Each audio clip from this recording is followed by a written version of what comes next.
नमस्कार साथियों, जैसा कि आप सब जानते हैं आहूजा न्यूज चैनल कोई प्रोफेशनल चैनल नहीं है। सोशल मीडिया का ये वो प्लेटफॉर्म है जहां पर कानून की विशेष जानकारियां दी जाती है। देश की अदालतों द्वारा दिए जाने वाले महत्वपूर्ण फैसलों को सामान्य भाषा में समझाया जाता है। विधिक जागरूकता के उद्देश्यों के साथ सूचनाओं का आदान प्रदान करना हमारी महत्वपूर्ण जिम्मेदारी है, ताकि आम जन को अपने अधिकारों में कर्तव्यों का पता चल सके।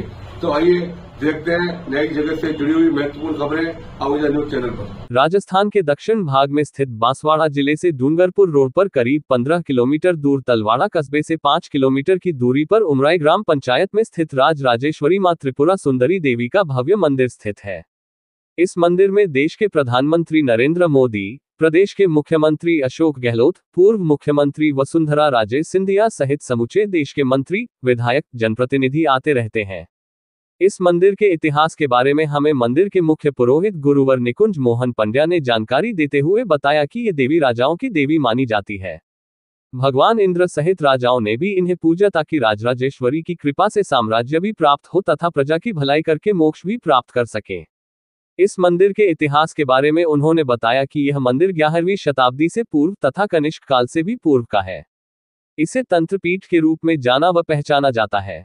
उन्होंने बताया कि मुगलों के आक्रमण के बाद जो कालखंड निकला उसके बाद माता की मूर्ति यहां पर अखंडनीय मौजूद मिली, जिसकी पूजा उस समय लोहार समाज के भक्त लोग करते थे।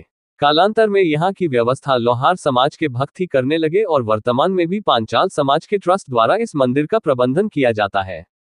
इस देवी मां के स्वरूप के बारे में उन्होंने बताया कि माता की 18 भुजाएं हैं। इस देवी को तीनों लोकों की देवी के साथ साथ देवी के तीनों रूपों महाकाली, महासरस्वती, महालक्ष्मी के रूप में पूजा जाता है।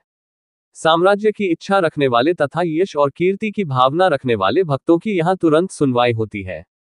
बड़े बड़े न्यायाधीश व ब्यूरोक्रेट्स यहां अपनी मनोकामना पूर्ण करवाने के लिए मंत्रों का जाप करवाते हैं। तंत्रपीठ के रूप में यह मंदिर विश्वविख्यात है। समस्त मनोकामनाएं यहां से पूर्ण होती है। मंदिर के जीर्णोद्धार के संबंध में उन्होंने बताया कि पांचाल समाज के भक्तों ने 16 लाख आहुतियां दी गई तथा 351 हवन कुंडों में पांचाल समाज के यजमानों ने अपना सहयोग प्रदान किया है।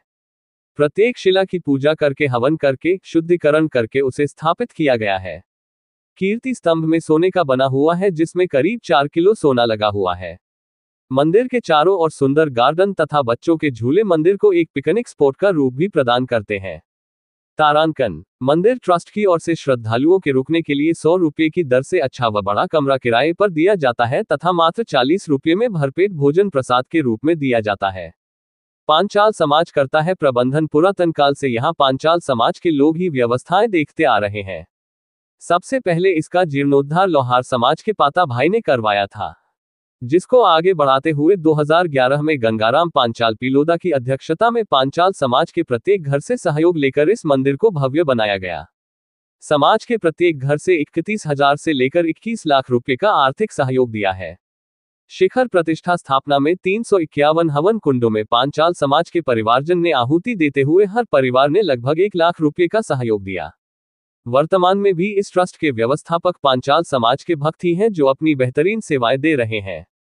ट्रस्ट के महामंत्री नटवर लाल पांचाल ने बताया कि इस मंदिर की व्यवस्थाओं को देखने के लिए पांचाल समाज की तरफ से त्रिपुरा सुंदरी व्यवस्थापक मंडल पांचाल समाज 14 चौखरा बनाया गया है, जिसमें पांचाल समाज के शिक्षित वर्ग तथा अधिकांश शिक्षकों को शामिल कर रखा है, जो समय समय पर श्रद्धालुओं की भक्ति भावना को ध्यान में रखते हुए सुव्यवस्था देने का प्रयास करते हैं।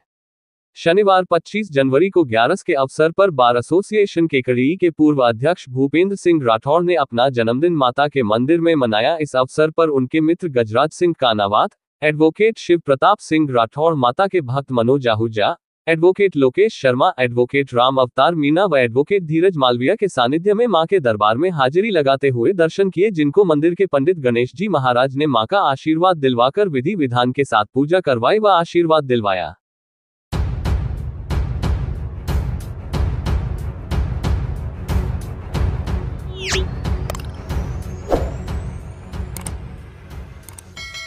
'बार एसोसिएशन केकड़ी के पूर्व अध्यक्ष भूपेंद्र सिंह राठौड़ के जन्मदिन के अवसर पर शनिवार को 7 सदस्यीय दल ने एडवोकेट गजराज सिंह कानावात के मुख्य आतिथ्य में चित्तौड़ के किले के पास स्थित बाण माता मंदिर के दर्शन कर माता का आशीर्वाद प्राप्त किया।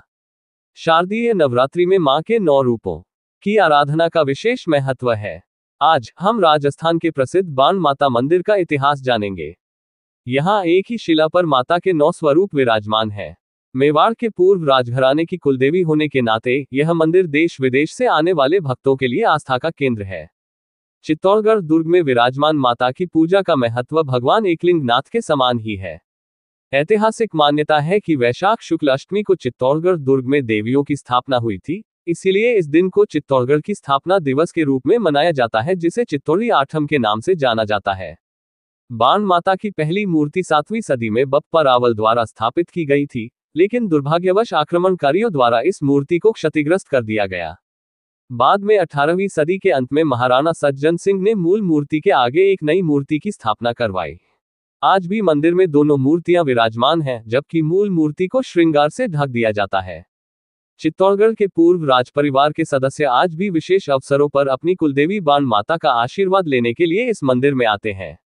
बाण माताजी के मंदिर के इतिहास के बारे में पुजारी मुकेश पालीवाल के अनुसार, चित्तौड़गढ़ के प्रसिद्ध देवी मंदिर में विराजमान बाण माता की प्रतिमा को गुजरात से बप्पा रावल द्वारा लाया गया था। बप्पा रावल का जन्म और पालन पोषण गुजरात में ही हुआ था। वहां से विस्थापित होकर वे एकलिंग नाथ जी की तलहटी पहुंचे। 7वीं शताब्दी में रुहिल वंश के राजा रहे बप्पा रावल को पुरोहितों द्वारा लालन पालन करने के कारण रावल की उपाधि दी गई थी। 13वीं सदी में यह उपाधि महाराणा में परिवर्तित हो गई। चित्तौड़गढ़ पर विजय प्राप्त करने के बाद बप्पा रावल ने इसे मेवाड़ की राजधानी बनाया। जीत के उपलक्ष्य में वे सूरत गए। सूरत के पास देवबंदर द्वीप पर इसफगुल राजा का शासन था। बप्पा रावल ने इसफगुल राजा की पुत्री से विवाह किया और उसे चित्तौड़गढ़ लेकर आए। मान्यता है कि बप्पा रावल देवबंदर से ही बाण माता की प्रतिमा को लेकर चित्तौड़गढ़ आए थे। इस प्रकार बाण माता की प्रतिमा न केवल एक देवी के रूप में पूजनीय है, बल्कि चित्तौड़गढ़ के इतिहास और बप्पा रावल के जीवन से भी जुड़ी हुई है। पुजारी ने बताया कि बाण माता की प्रतिमा का स्वरूप अत्यंत आकर्षक और विशिष्ट है। मां के 4 हाथ हैं, जिनमें से 2 ऊपर उठे हुए हैं और 2 नीचे की ओर हैं। दाहिने हाथों में अंकुश और बाण तथा बाएं हाथों में पाश और धनुष धारण किए हुए हैं। ये वर्णन दुर्गा सप्तशती के 8वें अध्याय के प्रथम श्लोक से मेल खाता है, जो स्पष्ट रूप से इंगित करता है कि यह एक हंसवाहिनी प्रतिमा है। हंसवाहिनी को ब्रह्मा से उत्पन्न शक्ति माना जाता है। मां का ये स्वरूप अत्यंत प्राचीन है और शक्ति की देवी के रूप में पूजा जाता है। मां के मस्तक पर मुकुट, कानों में कुंडल, गले में हार और हाथों पांवों में आभूषण उनकी दिव्यता को दर्शाते हैं। मेवाड़ क्षेत्र में इन्हें बाण माता या बयान माता के नाम से जाना जाता है, जबकि गुजरात में इन्हें ब्रह्मानी के नाम से पूजा जाता है। 7वीं शताब्दी में बप्पा रावल द्वारा मेवाड़ पर विजय प्राप्त करने के पश्चात बाण माता की मूर्ति की स्थापना चित्तौड़गढ़ दुर्ग में की गई थी। 13वीं शताब्दी में महाराणा हमीर सिंह ने इस मंदिर का जीर्णोद्धार करवाया और मंदिर को और अधिक भव्य बनाया। महाराणा अमर सिंह द्वारा मुगलों से की गई संधि के कारण चित्तौड़गढ़ दुर्ग लगभग 200 वर्षों तक वीरान रहा। इस दौरान मंदिर और मूर्तियां भी उपेक्षित रहीं। 15वीं शताब्दी में हुए आक्रमणों में मूल मूर्ति क्षतिग्रस्त हो गई। 18वीं शताब्दी के अंत में महाराणा सज्जन सिंह ने दुर्ग का जीर्णोद्धार करवाया और क्षतिग्रस्त मूल मूर्ति के समान ही एक नई संगमरमर की मूर्ति बनवाई। वर्तमान में मूल मूर्ति को श्रृंगार से ढक दिया जाता है और नई मूर्ति को ही दर्शन के लिए रखा जाता है। इस प्रकार बाण माता की मूर्ति का इतिहास चित्तौड़गढ़ के इतिहास से गहराई से जुड़ा हुआ है और यह मेवाड़ के लोगों की आस्था का केंद्र है। मंदिर की वास्तुकला और प्रतिमाओं का विवरण। बाण माता मंदिर की दोनों प्रतिमाएं शुद्ध श्वेत संगमरमर से निर्मित हैं और आकार व मुद्रा में लगभग एक समान है। प्रतिमाओं के मुखारविंद अत्यंत मनमोहक हैं। ऐसी सुंदरता वाली प्रतिमाएं बहुत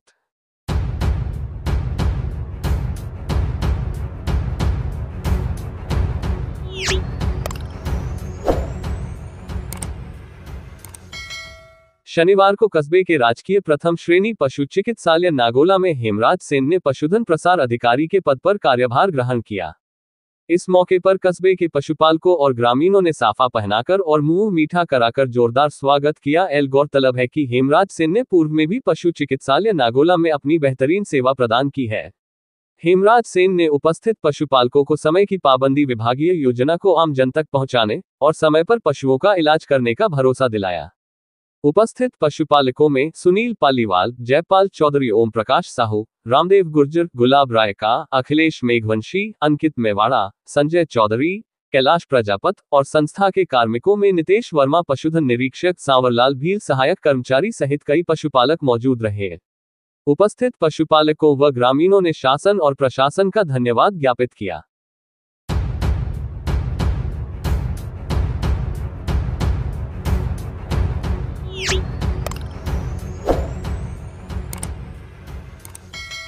चापानेरी के बालिका विद्यालय में वार्षिकोत्सव, पूर्व छात्र सम्मान समारोह व भामाशाह सम्मान समारोह का आयोजन किया गया। कार्यक्रम की शुरुआत सरस्वती वंदना से हुई। कार्यक्रम का संचालन अध्यापक लोकेश कुमार ने किया। इस अवसर पर विद्यालय की छात्राओं ने देशभक्ति व मारवाड़ी गानों पर अपनी प्रस्तुति दी। कार्यक्रम में अध्यक्षता कर रहे बालिका विद्यालय के कार्यवाहक प्रधानाचार्य हरिशंकर चौपदार ने बताया कि कार्यक्रम में विद्यालय से स्टेट पर चयनित छात्राओं, गागी पुरस्कार और राज्य मेरिट में आने वाली छात्राओं को सर्टिफिकेट व मोमेंटो देकर सम्मानित किया गया व पधारे सभी अतिथियों का भी साफा व माला पहनाकर स्वागत किया गया। इस अवसर पर सरपंच बच्चराज जाट, पंचायत समिति सदस्य राकेश शर्मा, प्रधानाचार्य लादूराम शर्मा, व्याख्याता गोविंद जांगिड़, एडवोकेट अजय जैन, सत्यनारायण तिवारी, रमेश जांगिड़, छोटू पोसवाल, नोरत बैरवा, शांतिलाल मेवाड़ा, पोल्या देवी, प्रवीण सोनी सहित सैकड़ों ग्रामवासी व समस्त स्टाफ के सदस्य उपस्थित थे।